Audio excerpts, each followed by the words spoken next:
नमस्कार, स्वागत है आपका जनगणमन 24/7 पर। इस समय आप देख रहे हैं कि हथियार, हवाई जहाज, ये सब खरीदने की होड़ लगी हुई है। लेकिन कभी आपने सोचा कि ये जो बड़े बड़े हम फाइटर जेट्स खरीदते हैं, जैसे कि मिसाल के तौर पर F-35 जो हमने अमेरिका से खरीदा था, ये इस F-35 में स्पाइंग यानी कि जासूसी की कैपेबिलिटी है। इसमें कुछ ऐसे गैजेट्स लगे हुए हैं जिससे कि आप जासूसी कर सकते हैं। अब जो देश उसको खरीद रहा है वो किसके बेनिफिट के लिए है, इसका क्या बेजा इस्तेमाल हो सकता है, क्या इन देशों को ये पता है कि इसमें स्पाइंग गैजेट्स लगे हुए हैं और तब ये खरीद रहे हैं, और इसके वजह से जियोपॉलिटिक्स अब कैसे बदल रही है, ये F-35 के स्पाइंग गैजेट्स क्या हैं, कितने खतरनाक ये हो सकते हैं, आज इस सारी चीज को हम समझने की कोशिश करेंगे। हमारे साथ इस समय वरिष्ठ पत्रकार और पॉलिटिकल कमेंटेटर गिरीश जोशी जी जुड़े हुए हैं। गिरीश जी, आपका स्वागत है, thank you so much for joining. ये F-35 के साथ सर जो स्पाइंग गैजेट्स यानी कि जासूसी करने वाले गैजेट्स लगे हुए हैं, ये कितना बड़ा खतरा है? और हमने भारत ने भी तो F-35 खरीदा था, क्या उनको पता नहीं था कि इसमें स्पाइंग गैजेट्स लगे हुए हैं? नहीं नीलू जी, पहले तो देखिए, इनिशियली अमेरिकन्स ने इनके ही बोल दिया था कि भाई this is a scrap. Germany ने यह बोला था कि उसका फुल कंट्रोल आपको लेने के बाद भी अमेरिकन्स के पास ही रहता है, so it is a risky plane. तो it was already there was some doubt on that कि भाई ये बहुत ही से, और वो बहुत ही बेंट अपन थे इंडिया को बेचने के लिए। उसका रीजन ये हो गया कि अब आपको पता चला है कि what was the reason he was insisting कि आप ले लो, आप ले लो। एक तो कॉस्टलियर है, मेंटेनेबल नहीं, उसका 1 घंटे का फ्लाइंग का एक्सपेंसेस ही अराउंड 8 करोड़ है। So even after paying that 1000 crore you are incurring into lot of expenses. तो we were still in the thinking. उस दरमियान प्रिंस ऑफ वेल्स जो एयरक्राफ्ट कैरियर इंडियन ओशन में जॉइंट एक्सरसाइज कर रहा था, उसमें से एक ये F-35 ब्रिटिश गवर्नमेंट का ये उड़ता है, ब्रिटिश एयरफोर्स का, रॉयल एयरफोर्स का। वो सडनली उतना ही रेंज में ही वो उड़ेगा, और एक तो बहुत ही वहां पे एटमॉस्फेयर बुरा था, देयर वर हेवी रेन्स। उस टाइम पे first thing the doubt was that why did he fly, क्योंकि शॉर्टीज पे अगर है तो he can definitely wait for a good climate to go. ये उड़ने के बाद व्हाट वाज अनएक्सपेक्टेड है कि इनको ऐसे था कि भाई स्टेल्थ F-35 तो किसी को रडार में दिखता ही नहीं है। लेकिन एस्टोनिशिंग पार्ट क्या था, if you go little back in the history, 1982 में अमेरिका ने एक रडार डेवलप किया था which was fire finder radar. वो कोई भी टाइप की फायर होगी उसको पकड़ के वो इंटीमेट करेगा। It was an excellent radar, जिसको 1989 में इंडिया ने मांगा था कि भाई आप हमको भी दे दो। They refused. उसके बाद 1998 में they give it to France and they give it to Ukraine. उसके बाद हम लोगों ने तीनों से मांगा, तो अमेरिका और फ्रांस ने बोल दिया कि क्योंकि आपने पोखरण 2 किया तो आपको नहीं देंगे। और Ukraine even did not bother to answer our letter. ये था रिलेशन जिसको हम अभी एनकैश कर रहे हैं, ये यूक्रेन का बिहेवियर था। अब इसमें वो होने के बाद सडनली 1999 में government decides and calls the Bharat electronics limited and DRDO scientist and tells कि भाई हम लोग ये रडार डेवलप कर सकते हैं, और दे वर ऑन दैट जॉब। और बाय 2008 हम लोगों ने इसको डेवलप कर लिया, और डेवलप में हम लोगों ने 2 पोर्शन में करा, which is now known as Swati radar. Swati radar has got 2 portions. One is WLR which is weapon locating radar. ये 30 माइल्स में वेपन लोकेट कर लेता है अगर कोई भी हमारी तरफ आ रहा है। But parallel to that indigenously हमने एक डेवलप किया, दैट वाज SLR। वो एक स्वॉर्ड फिश रडार के नाम से जाओ, स्वॉर्ड फिश सिस्टम है जो आपका लॉन्ग रेंज ट्रैकिंग सिस्टम करता है। This can find an instrument coming towards you at the distance of 1500 kilometre. अब इसमें यह पकड़ा गया, तो इन्होंने इसको मैसेज करा कि भाई तुम इधर टेरिटरी में घूम रहे हो, तुम्हारा कोई इंटीमेशन नहीं है। तो उसने ट्रांसपॉन्डर बंद कर दिया। ट्रांसपॉन्डर बंद करने के बाद इसमें एक सिस्टम होता है F और F, उसमें दे सेंड द मैसेज, तो वो पता करते इट इज अ फ्रेंड और अ फो। अगर वो कंफर्म नहीं कर सकता है then the missiles will automatically shoot him down. तो जब उसको डर लगा तो उसने ट्रांसपॉन्डर खोला, और suddenly he sends 7700 message, that is international code for that he is into distress, SOS है। So that you have to allow him to land। तो वो तिरुवनंतपुरम में उतर गया। अब now he did not have answers। तो उसने जो बोला फ्यूल नहीं है, इमीडिएटली हमारे जो एयरफोर्स के वहां लोग पहुंचते वो देखते हैं फ्यूल तो पूरा भरा हुआ है। So they had some other things in the mind, but reaction of USA immediately, ये ब्रिटिश का प्लेन है, और रिएक्शन आ रहा है डिफेंस मिनिस्टर अमेरिका से, गवर्नमेंट से, कि भाई आप इसको वहीं पे रखिएगा। केरला में बहुत ज्यादा बारिश चल रही है, इतना महंगा प्लेन खुली बारिश में नहीं रखा जा सकता है। They refused us to take it to hangar. यहाँ पर दूसरा डाउट जाता है Then suddenly when DRDO scientists and they go and investigate before these people come, तो उनको मालूम पड़ता है इसके अंदर 4 एक्स्ट्रा गैजेट्स लगे हुए थे which were not declared. One was thermal detection cameras, उससे वो आपका पूरा 3D का इमेजेस आ जाता है. One was radar location करने, आपके रडार्स भी वो लोकेट करके उसकी वो पिन पॉइंट करेगा कि आपके रडार्स कहाँ पे पड़े. फिर ये होता है रडार जैमर उसके साथ था, वो आपका रडार भी जैम कर सकता है. और the dangerous thing was the sonar detection radars. ये सोनार डिटेक्टर्स जो थे, they were basically to scan the ocean कि वहां पे कहां पे सबमरीन्स कितनी डेप्थ की कौन सी खड़ी है. अब वी कैन एंटिसिपेट के 4 महीने पहले ताइवान से ऐसा कुछ मैसेज निकला था कि चाइना ने कुछ ऐसे रोबोटिक सबमरीन्स बनाई है स्टेल्थ, जो जिसको माइन लेयर्स बोली जाती हैं, कि वो चुपके से जाके वहां पे माइन छोड़ के आती हैं, और अगर माइन से कोई शिप टकराता है तो ब्लास्ट हो जाएगा. तो ये डाउट के अंदर whether this plane was given that surveillance job under the pretext कि वो हमारे साथ जॉइंट एक्सरसाइज कर रहा है. अब ये सब सब्जेक्ट खुलने लगेंगे. अब आप देखिए रवैया जैसे भी चेंज होगा, क्योंकि luckily we have also saved China and Russia from Indian Ocean surveillance, क्योंकि ये कर देता तो शायद ये फ्यूचर में कहीं पर भी कुछ भी यूज कर सकते थे. So now the things are changing. उसका एक फर्स्ट रिएक्शन देख लो कि ट्रंप का स्टेटमेंट आ गया जब देखा कि हम लोग उनकी बात नहीं मान रहे, तो उसने बोला कि इनको गैजेट्स नहीं दिए जा सकते इंडिया को, क्योंकि India and Pakistan both are always at war. तो कल तक जो बात कर रहा था कि मैं ट्रेड करूंगा, मैंने दोनों को मना लिया, वहां से वो यू टर्न मार रहा है.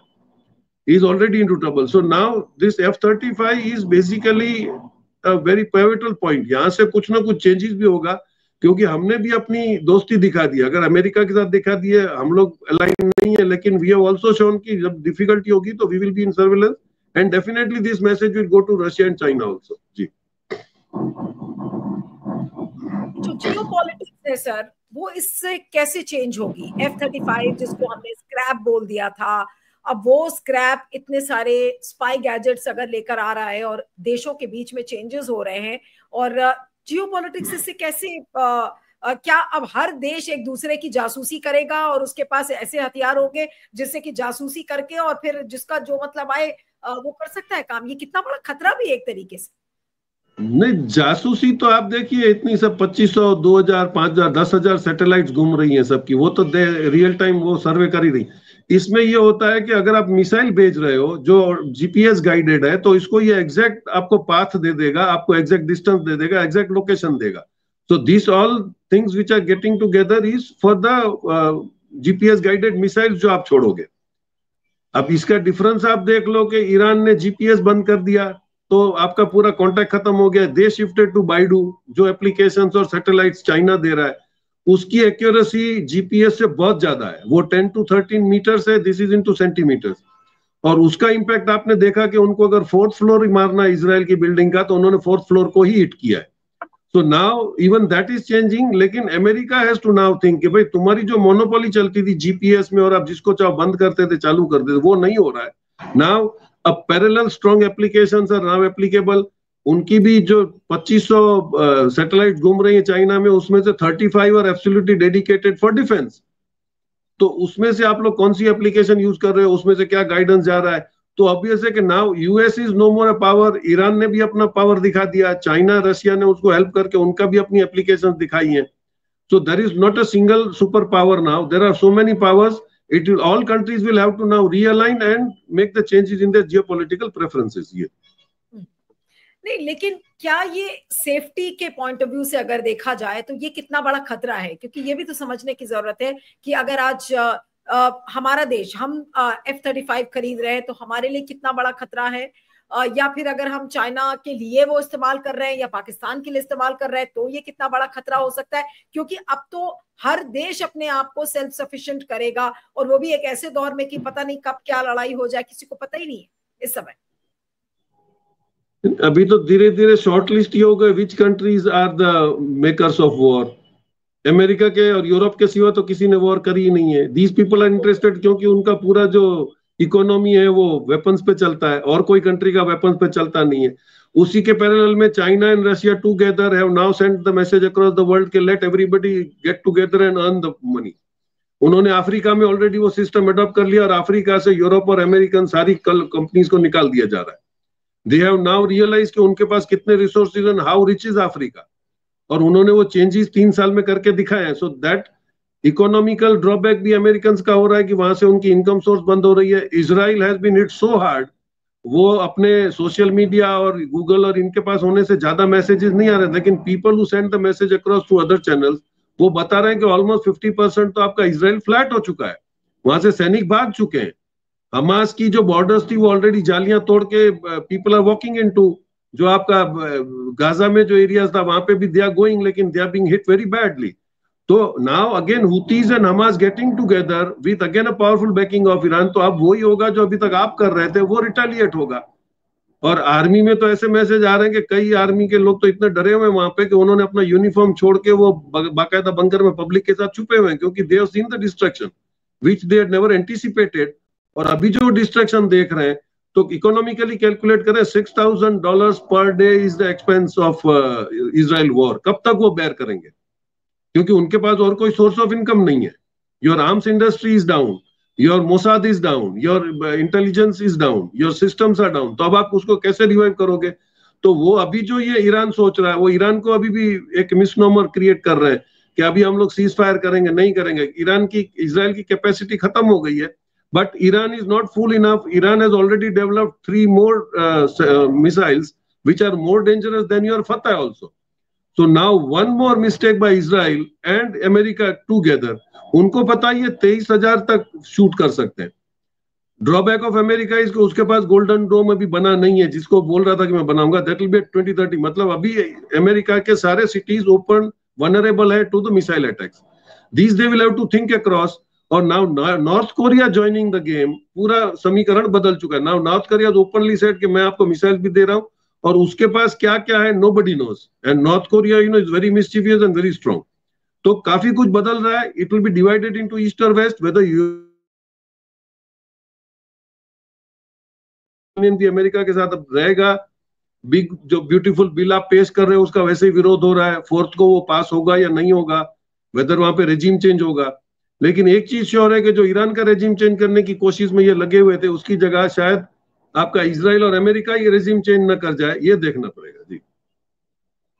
इसके सबसे बड़े जो सबक हैं वो क्या है समय, और जिस समय गैजेट्स को, हथियारों को, जहाजों को इस्तेमाल किया जा रहा है, और जिस तरीके से पूरा जो ये बाजार है पूरा गर्म हो गया है हथियारों का, स्पाई गैजेट्स का, ये क्या दिखाता है कि क्या विश्व अब और बड़े संकट की ओर बढ़ता जा रहा है, जहां पर सारे देश एक दूसरे को लड़ते रहेंगे, सब अपनी इकोनॉमी बचाने की कोशिश करेंगे, लेकिन सबको निर्भर रहना है सबके ऊपर. बड़ी अजीब सी स्थिति हो गई है गिरीश जी. ऑब्वियसली जब आपके मोनोपोली थी, आप अकेले ही फील्ड में थे, आपने बहुत ही इंटेलिजेंटली यूएसएसआर को डिस्ट्रम कर दिया और आपने उसको रशिया में कन्वर्ट किया, ब्रेक अवे सारे चले गए. तो आपको लगा कि अब कोई डर नहीं है. तो आपने जो मैन्युफैक्चरिंग फैक्ट्री इजराइल में बना के रखी थी, आप हथियार बेच रहे थे इजराइल के नाम से, और आप दुनिया भर के रेजिम चेंज के अंदर आप मिसचिफ्स करते रहते थे. अभी पब्लिक को जब सोशल मीडिया है तो पता चलता है कि भाई colonel Gaddafi was killed because he was trying to unite Africa. Saddam Hussein was killed क्योंकि वो आपकी ऑयल में मोनोपोली नहीं चलने दे रहा था. So you can kill the people and the government if they are not surrendering to ये एटीट्यूड था. लेकिन वो एशिया में कॉन्सेंट्रेट करने की जगह उनके हाथ से अफ्रीका निकल गया पूरा. ये इनको समझ में नहीं आया. Now Africa gone is the biggest hit, क्योंकि अफ्रीका भी आपका जो, आप इमेजिन करिए, France does not have a single ounce of gold produced. वो बुर्किना फासो, चिली और नाइजर से पूरा सोना चोरी करके रहा, और वो इतना बड़ा कि सेकंड बिगेस्ट गोल्ड होल्डर वो बन चुका है. Now suddenly that whole income stop. Girish ji, हर व्यक्ति अमेरिका को सुपर पावर बोलता था.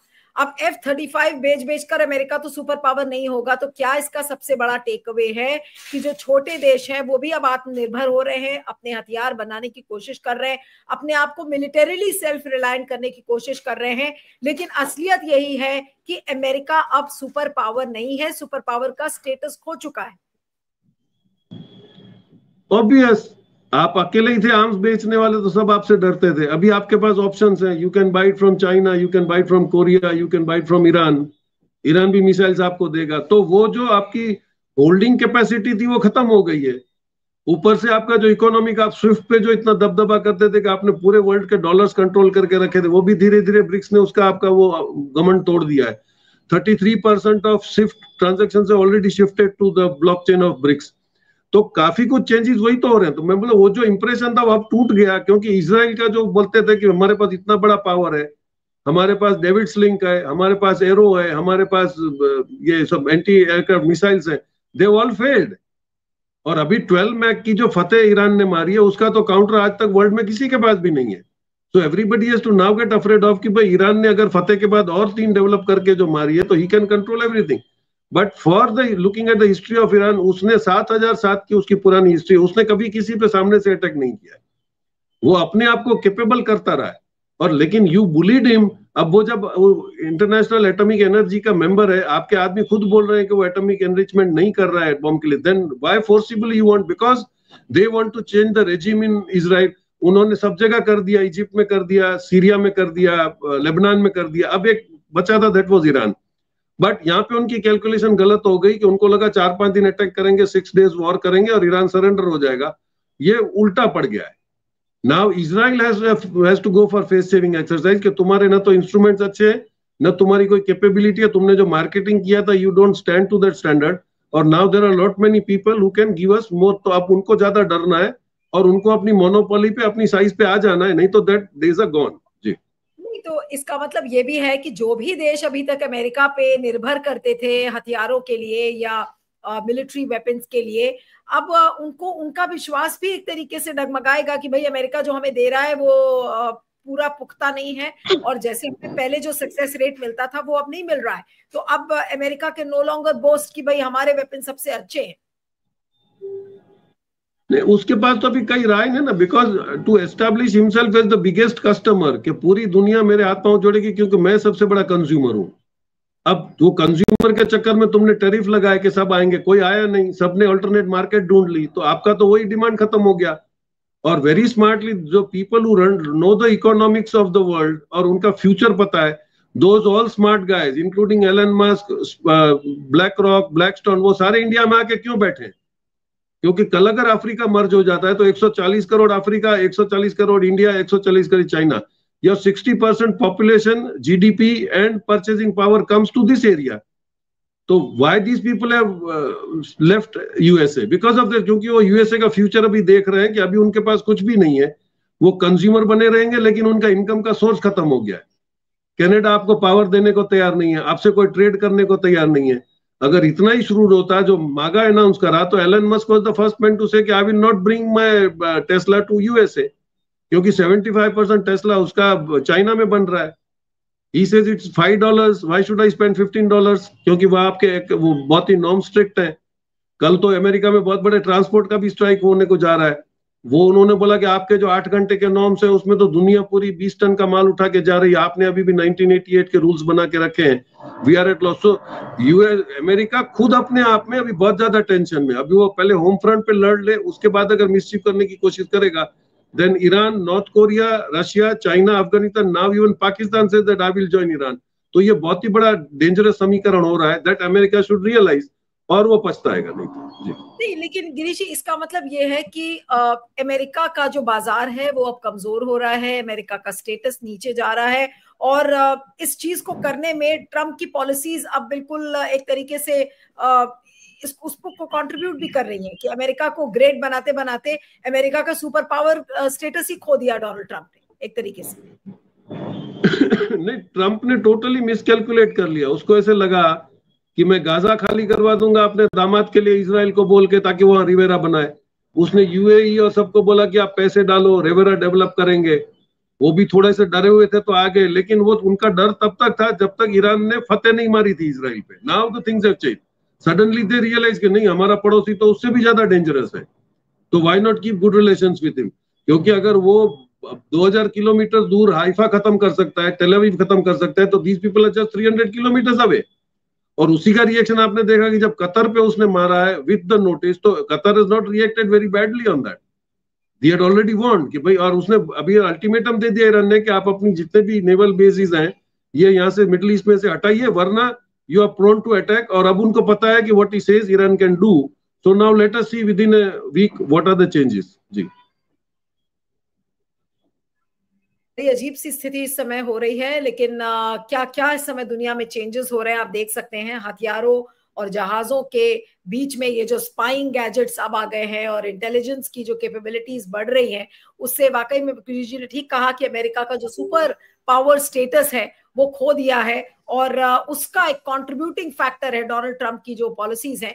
और वाकई में ये बहुत खतरनाक संकेत है पूरे विश्व के लिए। आपका बहुत बहुत शुक्रिया Girish ji, thank you so much for joining. Thank you.